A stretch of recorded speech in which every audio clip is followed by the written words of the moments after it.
अस्सलाम वालेकुम नाजरीन, आज हम दो इश्यूज़ पर बात करेंगे। हाफिज़ सईद या कोई और, जेहलम में किसे कत्ल किया गया? केपी और बलूचिस्तान में दहशत गर्दी की लहर के पीछे कौन?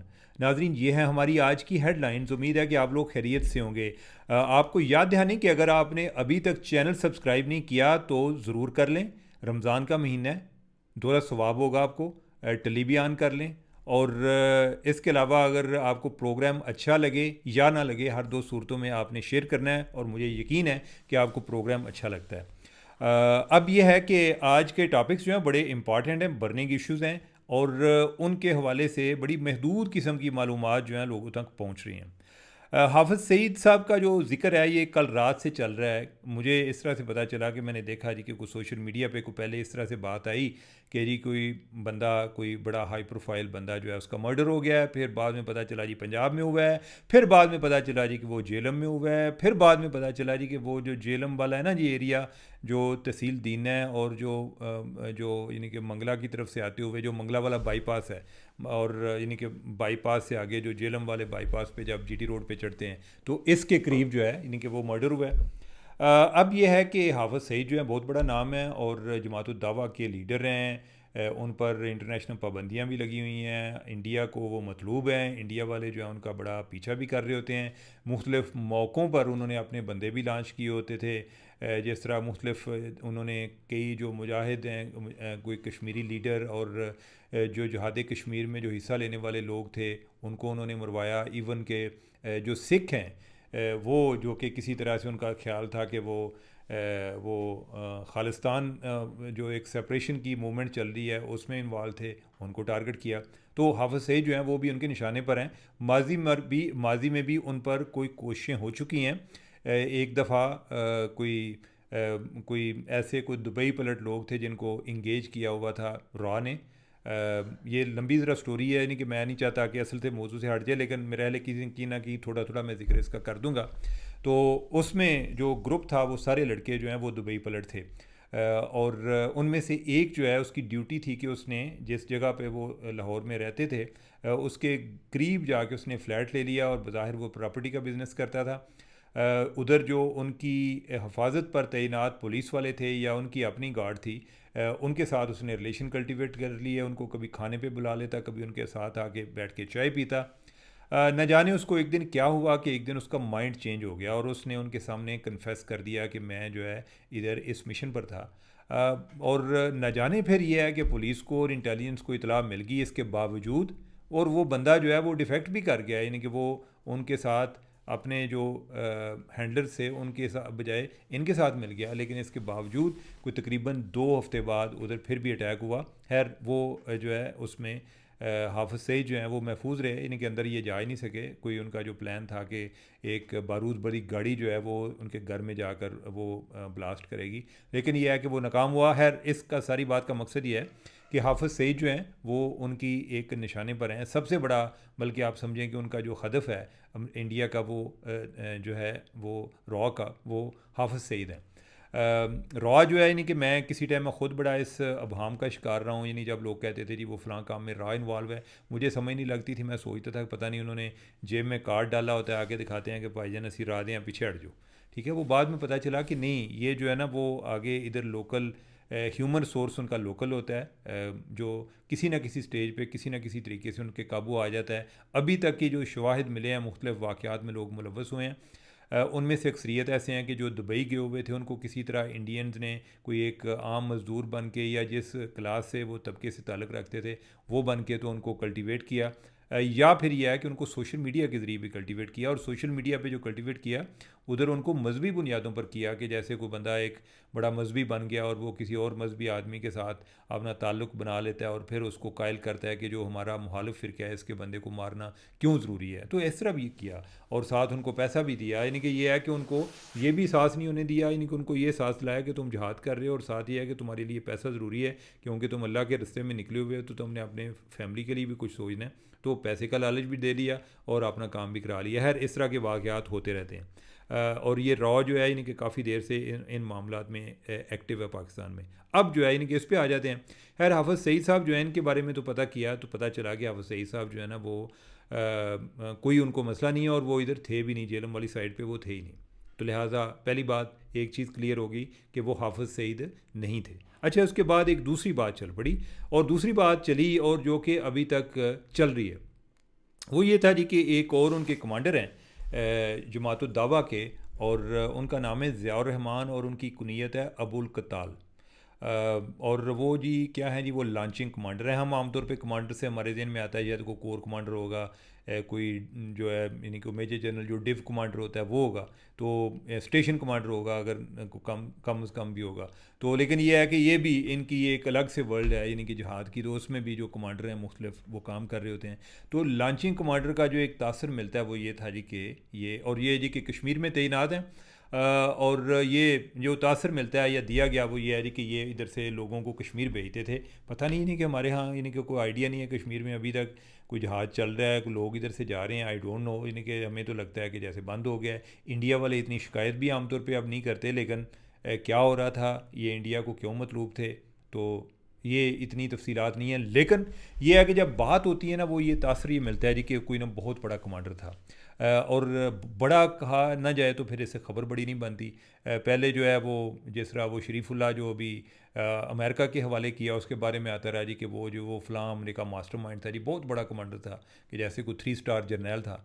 अब जो है वो जाके कहते हैं जी कि वो बहुत बड़ा नहीं था लेकिन दरमियाने दर्जे का था और उसका जो है ना वो एयरपोर्ट पर हमला जो है उसमें वो मुलव्वस था। चलें एनीवे, अब ये है नहीं कि हमने जो है नहीं कि अभी स्टोरी जो है वो बाकी है अभी जो मैंने आपको सुनानी है। तो हैरेन के हवाले से है ये कि ये सिंध से हैं, ज़ियाउर रहमान जो हैं जो कुनियत जिनकी अबुल कताल है, तो ये सिंध से हैं और जो ये काफ़ी अरसे से कश्मीर में थे। अब सवाल ये होता है कि क्या अगला जो नेक्स्ट क्वेश्चन है इनके वो ये है जी कि इनके बारे में वाक़या हुआ क्या है। ये जो मैं आपको स्टेप बाय स्टेप बता रहा हूँ ना, आपको एंड पे इसका पता चलेगा कि मैं क्यों आपको बता रहा हूँ। वाक़या क्या हुआ है, वाक़या जी ये हुआ है, जो रिपोर्ट हुआ वो ये है जी कि कोई रात को यानी कि कल रात को, मतलब ये है कि 15 मार्च की रात को कोई 7:30 बजे या पौने 8 बजे 7:45 पे पौने 8 बजे कोई गाड़ी है जो कि डबल कैबन है और उस पे 2 मोटरसाइकिल पे गनमैन है, उन्होंने फ़ायर किया है।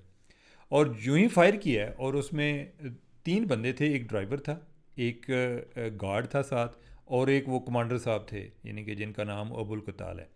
तो वो मर गए हैं और जो ड्राइवर है वो ज़ख्मी हो गया है। अच्छा जी, ये इतलात आ गई। उसके बाद काफ़ी देर से यानी कि मैं देख रहा था सोशल मीडिया पे जो मालूमात हैं वो भी आना शुरू हो गई। ये अबुल कताल है, इवन के कई लोगों ने कोई शनाख्ती कार्ड जो है वो भी लिए फिरते थे, कुछ लोग जो हैं वो पता नहीं कोई फैमिली ट्री भी लिए फिरते थे। ये कि यानी कि पूरा आज के वाक़या हो गया, उस पर काफ़ी लान तान भी हो रही थी कि हमारी एजेंसियों वाले जो हैं ये क्या कर रहे होते हैं, ठीक है, यानी कि जो वो आके इधर पाकिस्तान में बंदा मार जाते हैं। तो इस पर आज जो है ना सारा दिन सोशल मीडिया पे ज़्यादा यही बात चलती रही। कोई मेन स्ट्रीम मीडिया पे मैंने नहीं की। इवन जो बीबीसी वगैरह हैं उनकी भी रिपोर्ट नहीं आई। अच्छा, क्यों नहीं आई? यानी कि उसकी वजह ये है कि अभी तक जो है यानी कि इस रिपोर्ट में कई हॉल हैं, ठीक है, यानी कि इसमें कई सुराख हैं आप कह लें। और ये जो पूरी थ्योरी है कि जी वो बंदा मरा है वो यानी किधर गया है, यानी कि अभी ये नहीं आइडिया। मैं अब आपको बताता हूँ। मसला मेरे एक दोस्त हैं यानी कि ज़ुबैर साहब, ज़ुबैर जो है यानी कि वो कोई इस पर स्टोरी कर रहे थे और ज़ुबैर ने वो कोई बीबीसी के लिए भी करते हैं, तो मुझे उन्होंने पूछा जी कि कोई एफआईआर वगैरह का भी। मैंने कहा कि मेरे पास तो नहीं है, आप किसी और से चेक कर लें। तो खैर ये है कि बाद में मैंने उनसे चेक किया, उन्होंने खैर बताया कि भाई अभी तक मुझे नहीं मिली एफआईआर की कापी, नहीं मिली। इतना बड़ा वाक़या हो गया, एफआईआर की कापी नहीं मिली अभी तक। फिर यह है कि कोई उन्होंने कोई एसएचओ से भी रब्ता किया जो मुतलका दीना का एसएचओ। उन्होंने कहा जी कि हमें तो ये इतला मिली थी कि फ़लाँ जगह पे ये जो जिस तरह मैंने आपको बताया कि जो दीना का उधर मंगला वाला बाईपास है उस जगह पे कोई ये वाक़या हुआ है जो मैंने पहले ज़िक्र किया है। और हम उधर पहुँचे हैं और फिर हमें बताया गया जी कि इधर आए थे रेस्क्यू 1122 वाले। उन्होंने उनको डाला है गाड़ी में, जो मर गए थे वो भी और जो ज़िंदा थे वो भी, और उनको गाड़ी में डाला है और उनको ले गए हैं, ठीक है। अच्छा, साथ कोई तस्वीरें भी आ गई, नहीं कि दो मैंने भी तस्वीरें देखी हैं उसमें जो जो मरने वाले हैं यानी कि उनमें से कोई लगा जी कि एक जो है वो इस तरह करके जो है ना पता नहीं कोई तस्वीर वगैरह बन रही थी, तो यानी कि वो इस तरह हुआ था। एनी वे यानी कि हो सकता है कि उसके बाद वो इस तरह से हुआ हो, ठीक है। तो उनको ले गए हैं, अब वो किधर लेकर गए हैं वी डोंट नो, ठीक है। अच्छा, जो उनको जो पुलिस वालों से भी पता चला वो ये पता चला जी कि जो 1122 वालों ने फ़ैसला किया है कि इनको हम जो है कहीं उधर पिंडी ले जाते हैं। अब अगर वो वाकई इतने ज़ख्मी थे या मरने वाले थे तो पहले तो उनको एक कोई जो फ़र्स्ट एड है या फौरी तौर पे जो उनको एक ट्रीटमेंट चाहिए थी वो उधर चाहिए थी, कि जिसके बाद उनको आगे कहीं शिफ्ट किया जाता। लेकिन ये है कि 1122 वालों ने फ़ैसला किया कि इनको इधर नहीं रखना, हमने कहीं जेलम में दीना में नहीं रखना, हमने इनको पिंडी ले जाना है। अब पिंडी वो किस जगह पर हैं हमें इसका नहीं आइडिया। दूसरा ये है कि एफआईआर हुई है या नहीं, इसका अभी तक कोई आइडिया नहीं है। एटलीस्ट ये है कि पुलिस ने एफआईआर नहीं की। अब और कौन हो सकता है, और ये हो सकता है जी कि कुछ सीटीडी वालों ने की हो, काउंटर टेररिज्म डिपार्टमेंट वालों ने। लेकिन ये है कि हमें इसके बारे में भी पूरा पता नहीं है। और बात यह है कि इवन सीटीडी वालों को भी बहुत सारों को नहीं पता कि क्या हुआ है और इवन की बॉडीज़ किधर हैं, ठीक है। तो ओवरऑल इसमें अभी काफ़ी अभाम पाए जाते हैं, इस स्टोरी में अभाम है। यानी कि हो सकता है यानी कि at the end of the day यानी कि हमें जब इन्फॉर्मेशन नहीं आ रही तो शकूक व शुबहात भी जन्म लेते हैं, लेकिन हो सकता है कि at the end of the day मैं तो आपके पास जो अभी तक मालूमात हैं उसकी बुनियाद पे जो मेरे ज़हन में सवाल आ रहे हैं, यानी कि उधर से मुझे ख्याल जन्म ये लेता है कि कोई अभी जो है ना इसमें स्टोरी में काफ़ी खोल हैं, एन मुमकिन है। अच्छा, यानी कि इस सारी बुनियाद पे जो मैंने आपको भी बताया है, इस सारी बुनियाद पे इसकी बुनियाद पे मैं आगे जो मज़ीद अखज़ कर रहा हूँ वो ये है कि क्वाइट लाइकली कि ये ऐसे ही है कि जैसे कोई कोई फॉल्स फ्लैग ऑपरेशन हो, ठीक है। बाज़ औक़ात जो है यानी कि इधर जो उनका कोई बंदा है हमारी एजेंसियों के काबू आ गया हो, यानी कि इनको जितनी गालियाँ पड़ती हैं हो सकता है इन्होंने सोचा हो कि यार इनको किसी तरह हमें कंटेन करने की कोशिश करनी चाहिए, ठीक है। वो कि कोई दरमियान में दोनों साइड से इस्तेमाल हुआ हो, मुझे नहीं आइडिया, ठीक है। लेकिन यह है कि मुझे इस तरह लग रहा है कि जैसे कोई जो है इस दफ़ा अगर कोई ये उनकी कार्रवाई थी रॉ की तो उनके साथ भी यानी कि कोई ऐसी कोई कामयाब कार्रवाई नहीं थी। कोई ऐसा हुआ नहीं है, यानी कि एज ऑफ नाउ यानी कि इसमें मुझे ऐसा लग रहा है कि जैसे कुछ स्टोरी में काफ़ी अभाम पाए जाते हैं। दूसरा ये है कि इस तरह के वाक़यात जो हैं ये पहले नहीं हैं, इससे पहले भी होते हैं, यानी कि हम माजी में उनका ज़िक्र भी कर चुके हैं कि किस तरह से मुख्तलिफ़ जगहों पे डस्का में, उधर कराची में, कश्मीर में, लाहौर में मुख्तलिफ़ लोगों को अटैक किया गया जो पाकिस्तानी थे। दुबई में उनको कल्टीवेट किया गया, किसी को कहा जी कि मेरा कोई प्रॉपर्टी का हमारी फैमिली उधर से आ गई और हमारे ये कोई अजीज़ है उनके साथ हमारा प्रॉपर्टी का मसला है और ये हमें पैसे नहीं दे रहे तो हमने इसको मरवाना है, तो इसमें इतने पैसे आपके हो जाएंगे, इतने हमारे हो जाएंगे। कोई बंदे इस चक्कर में पड़ गए, कोई जो है यानी कि उनको मज़हब की बुनियाद पे साथ लगा लिया गया, कोई किसी और लालच में आ गए। मुख्तलिफ़ तरीक़ों से ये वाक़यात हुए हैं। तो इस लिहाज से जो है ये अलर्ट थे और इन्होंने काफ़ी जो बंदे वो पकड़े भी जो कि इन वाक़यात में मुलव्वस थे, यानी कि वो बाद में उनमें से कई जो हैं वो पकड़े भी गए। अब यह है कि मुझे लग रहा है कि उसके बाद ये आगे काउंटर इंटेलिजेंस का काम जो है वो बढ़ गया और उसमें जो लोग अभी अपने मिशन को एग्जीक्यूट नहीं कर सके वो पहले शायद ट्रेस हो गए हों, तो इन्होंने आगे जवाब जो है वो इस तरीके से दिया। अब साथ ये भी है कि ये भी हो सकता है कि इन बातों का आगाज़ जो है वो इंडिया से हुआ हो, कि बाज़ औक़ात इंडियन मीडिया से शुरू हो जाता है। पिछले दिनों मर्दान में एक कोई आलम थे, यानी कि उनको किसी ने मार दिया, तो उसके बाद उन्होंने कहा जी कि ये बहुत बड़े लीडर थे कोई जिहाद के, यानी कि यही जिस तरह मैंने आपको बताया कि जिस तरह शरीफुल्लाह के बारे में भी आया, या कोई भी पहले माजी में अगर हम देखें तो अलकायदा के हवाले से जो भी कोई बंदा पकड़ा जाता था तो उसके हवाले से कोई इसी तरह की बातें चल रही होती थी कि बहुत बड़ा लीडर है। अब और उससे ये तासर मिलता है जी कि एक अचीवमेंट है, बहुत बड़ा काम हुआ है। अब हम लिहाजा ये अभी जो है ना इसमें यानी कि कोई अभी बहुत सारे सवालों के जवाब बाकी हैं, तो उस लिहाज से जब तक वो नहीं तय होते तो मेरे ख्याल ज्यूरी अपना फ़ैसला कोई पेंडिंग कर दे, डेफर कर दे, अभी फौरी तौर पे कोई कंक्लूजन इसका ना निकालें। अब दूसरा जो है यानी कि वो सवाल है, यानी कि जो हमारा टॉपिक था वो केपी और बलूचिस्तान के हवाले से था, दहशत गर्दी की लहर के पीछे कौन। नाजरीन, आपने देखा कि अभी कुछ दिन पहले ट्रेन वाला वाक़या हुआ, आज भी उधर नोशकी में फायरिंग हुई है, उधर कुछ लोग जो हैं वो मारे गए हैं। और जो इधर है इन्होंने कोई खंदक के नाम से कोई ऑपरेशन शुरू किया हुआ है जो केपी में जो टीटीपी वाले हैं। और वो उन्होंने पुलिस वालों को टारगेट किया है। उन्होंने एक कोई धमाका भी हुआ है, उसमें कोई मुफ्ती साहब हैं, यानी कि वो जाम हक हो गए हैं। फिर जो है एक एमएनए पर फायरिंग हुई है।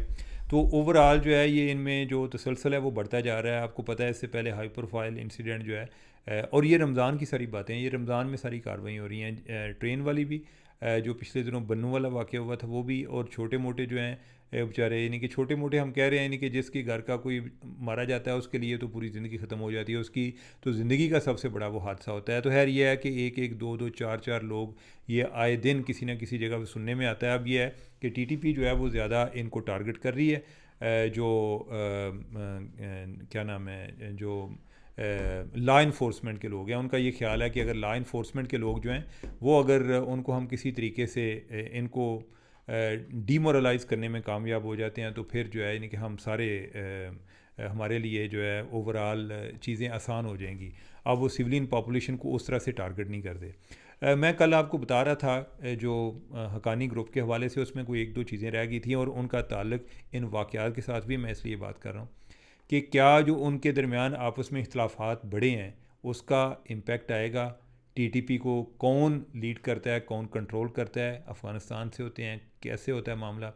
तो एक तो ये है कि मैंने माजी में भी आपका जिक्र किया था कि हक्कानी ग्रुप जो है उनके साथ टीटीपी की काफ़ी एक वाबस्तगी है। लेकिन इसका एक दूसरा एंगल भी है कि मैं वाबस्तगी के तजिया में हमेशा याद रखें कि एक जो है ना एक काउंटर पर्सपेक्टिव या काउंटर हाइपोथेसिस, जो यानी कि जो हम जो चीज़ सुनना चाहते हैं या कंक्लूड करना चाहते हैं या जो इजी कंक्लूजन होता है उससे हट के उसका काउंटर कंक्लूजन भी निकालने की कोशिश किया करें, काउंटर एनालिसिस करने की भी कोशिश किया करें।